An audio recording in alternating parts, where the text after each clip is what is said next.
हिजाब विवाद को लेकर सुप्रीम कोर्ट ने गुरुवार 13 अक्टूबर को विभाजित फैसला सुनाया। जस्टिस हेमंत गुप्ता और जस्टिस सुधांशु धूलिया की पीठ इस मामले पर एकमत नहीं हो पाई और केस बड़ी बेंच को रेफर कर दिया है। मामले पर कोई ठोस फैसला न आने के चलते फिलहाल हिजाब बैन जारी रहेगा। फैसला सुनाने वाली बेंच में शामिल रहे जस्टिस हेमंत गुप्ता और जस्टिस सुधांशु धूलिया। एक ओर जस्टिस गुप्ता ने कर्नाटक हाईकोर्ट के फैसले को सही ठहराया, तो वहीं जस्टिस धूलिया ने दावा किया कि हाईकोर्ट ने गलत रास्ता अपनाया। मीडिया रिपोर्ट के मुताबिक फैसला सुनाते हुए बेंच ने कहा कि मामले को उचित निर्देशों के लिए भारत के मुख्य न्यायाधीश के सामने रखा जाना चाहिए। मामले पर 11 सवाल तैयार करते हुए जस्टिस हेमंत गुप्ता ने इस मामले को 9 जजों की बेंच के पास भेजने की राय दी है। इंडिया टुडे की रिपोर्ट के मुताबिक सुधांशु धूलिया ने कहा कि हिजाब पहनना निजी पसंद का मामला है। उन्होंने कहा, विवाद के समाधान के लिए धार्मिक प्रथाओं का मुद्दा जरूरी नहीं था। कर्नाटक हाईकोर्ट ने वहां गलत रास्ता अपनाया। ये मामला अनुच्छेद 15 से जुड़ा है, ये पसंद की बात है और कुछ नहीं। उन्होंने आगे कहा, मेरे लिए सबसे ऊपर लड़कियों की शिक्षा है। सभी को पता है कि लड़कियों को बहुत कठिनाइयों का सामना करना पड़ता है, खासकर ग्रामीण इलाकों में। वो स्कूल जाने से पहले घर के काम में मदद करती हैं। कई अन्य मुश्किलें भी हैं। क्या हम उनके जीवन को बेहतर बना रहे हैं? फैसला सुनाने वाली बेंच में जस्टिस सुधांशु धूलिया के अलावा जस्टिस हेमंत गुप्ता भी शामिल हैं। जस्टिस गुप्ता कुछ ही दिनों में रिटायर होने वाले हैं। हिजाब मामले में अपने पिछले बयानों के चलते वो काफी स्पॉटलाइट में रहे। उनके इस फैसले का सभी को इंतजार था। 1957 में जन्मे जस्टिस गुप्ता कानूनी पेशेवरों के परिवार से हैं। उनके दादा एक प्रमुख सिविल वकील थे। उनके पिता 1991 में पंजाब और हरियाणा हाईकोर्ट के मुख्य न्यायाधीश के रूप में रिटायर हुए। बार एंड बेंच की वेबसाइट के मुताबिक उन्होंने 1980 में करियर की शुरुआत वकील के तौर पर की। जिला कोर्ट में प्रैक्टिस कर वो हाई कोर्ट पहुंचे। 1997 से 1999 तक पंजाब के लिए अतिरिक्त महाधिवक्ता के रूप में काम किया। 2002 में पंजाब और हरियाणा हाईकोर्ट के न्यायाधीश के रूप में नियुक्त किया गया।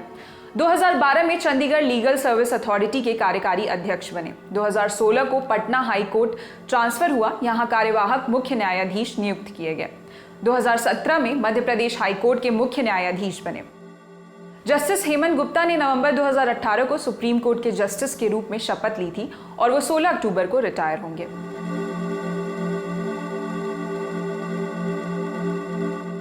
इंडियन एक्सप्रेस के मुताबिक जस्टिस धूलिया उत्तराखंड के पौड़ी गढ़वाल जिले के मदनपुर गांव के रहने वाले हैं। देहरादून और इलाहाबाद में प्राइमरी की पढ़ाई हुई और फिर वो लखनऊ के सैनिक स्कूल में पढ़ने गए। उन्होंने इलाहाबाद विश्वविद्यालय से ग्रेजुएशन और कानून की पढ़ाई पूरी की। 1986 में इलाहाबाद हाई कोर्ट से अपने करियर की शुरुआत की थी। 2000 में उत्तराखंड राज्य के बनते ही उनको वहां ट्रांसफर मिला। उत्तराखंड हाईकोर्ट के पहले मुख्य स्थायी वकील थे और बाद में राज्य के अतिरिक्त महाधिवक्ता बने। 2004 में उन्हें वरिष्ठ अधिवक्ता के रूप में नामित किया गया। नवंबर 2008 में वो उत्तराखंड हाईकोर्ट के न्यायाधीश के रूप में चुने गए। असम, मिजोरम, नागालैंड और अरुणाचल प्रदेश हाईकोर्ट में भी वो मुख्य न्यायाधीश रह चुके हैं। जस्टिस सुधांशु धूलिया ने इस साल मई में सुप्रीम कोर्ट के जस्टिस के रूप में शपथ ली थी।